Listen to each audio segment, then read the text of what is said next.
Hi, it's Natalie, the SLP, Natalie B, the SLP, Natalie Marie, SLP, speech therapy, whatever you want to call me today.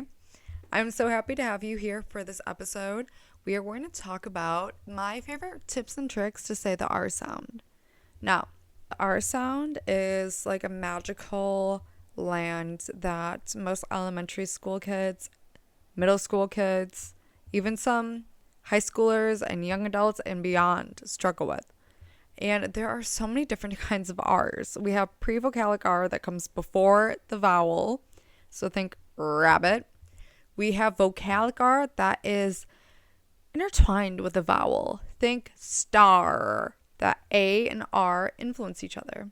And within these ways to say R, two major ways to produce it include the tongue curling up.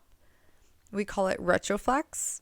And then we have the bunched, where the tongue is more pointed, but the back is bunched all the way in the back.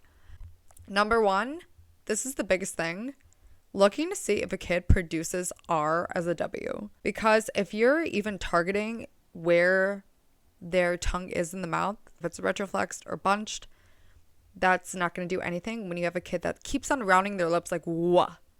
So the first thing I'll do is like, okay, buddy, you're going to look at me. Am I saying a W or an R? And then I'll say wabbit, wadio. Even though, this is not helping reduce the stigma between how hard it is to produce R's, it's something that I want to bring about, that self-awareness. I have to pull my lips back to actually to say the sound. And B, it helps their auditory processing. It helps them discriminate the difference between an R and a W. Some kids might walk around this earth thinking that R and W are the same, and they're not. I'll have a kid look in the mirror and watch how they pull their lips back. Sometimes I'll have them smile when they say rabbit, or smile when they say whatever the target word is. This way, they're forced to look at their top teeth when they're saying these sounds. And that reminder to keep your teeth showing keeps them from saying wabbit. Next, I will then introduce the different positions. So for bunched, again, I will take my hand and kind of show it pointed, my fingers, and bunched and curled up. I will also literally draw the pictures. I'll put some here so you could see. Scares the kids, and I make it phrase. So like, hey, do you guys want to know a secret? Teacher to student, like a secret. I don't show all the kids this. And I will draw it up. So for bunch, it's curled up. And I'll literally say it's like you're punching the back of your throat with the back of your tongue. And then I'll remind them to keep it pointed. Another cue too is that the sides of their tongue are going all the way by their back teeth. Or me like practicing it. And as a speech therapist, I go back and forth, not between retroflex and bunched. Now, retroflex is when your tongue tip is curled up. Yes, I will get up and close and personal to the kids to show them.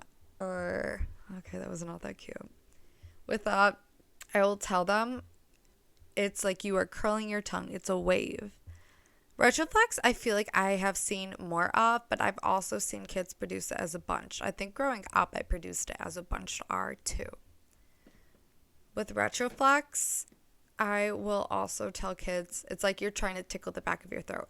Next, I will use a couple different tools to say R. Pre-vocalic R, I've noticed, and I think it's empirically based, that it is much easier to get than vocalic R. It's like the pure established form of R, whereas switching between that vowel and an R requires your tongue to move faster than just getting that R. So once a kid has that initial R down, and that could be, again, making sure that they are bringing their tongue to the correct position and using those cues, using auditory discrimination like W or R, I will then tackle vocalic R.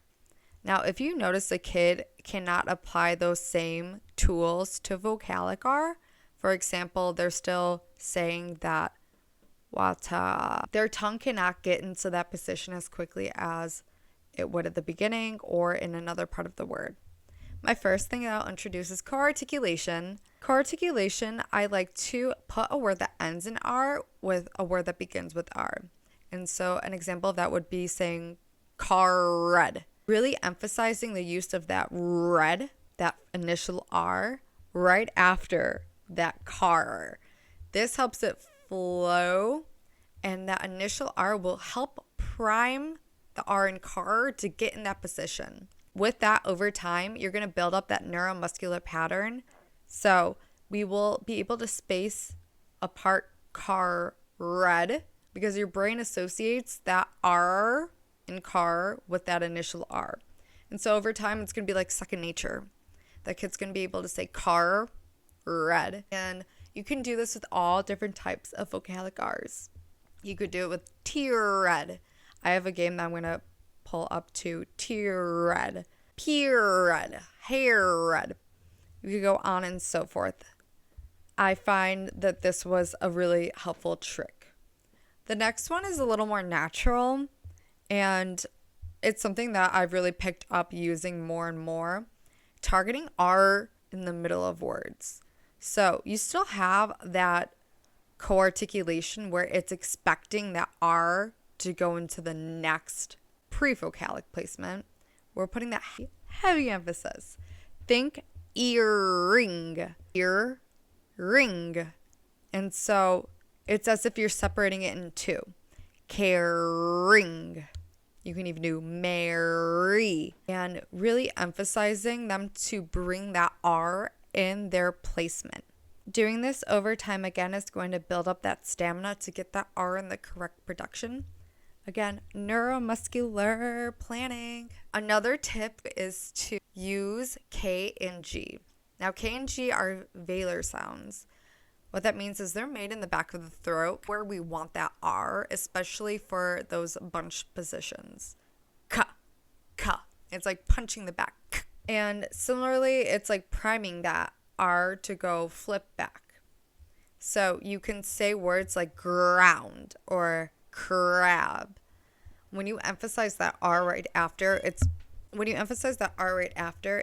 going to help get those co-articulation is going to be at play to get those two blend together well. Again, make sure that they are pulling their lips back so you're able to have an R and not a W. And then the last kind of follows with this, with K, having a vocalic R before or around a K.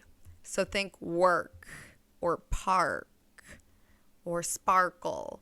That K at the end is going to help that kid get that R in place. It's kind of anticipating that it already has to be in the back of the word. So let's make sure that it continues that way. Embark, homework. I think R is fascinating. So many people complain about it. It's my favorite thing. Kids can have such a negative stigma towards it. And so when I start my sessions with, how are we doing? What are we excited about? If they're stressed out, I will shake, I will bounce, I will do whatever they need to be in a good mood. And then we're going to target it and see it from a growth perspective, a growth curve. Because if we're going to be complaining and hurting because we don't speak like our peers, that's going to hinder us from actually saying all the beautiful words that we're going to say. I hope you guys appreciated this video, and I will see you next time.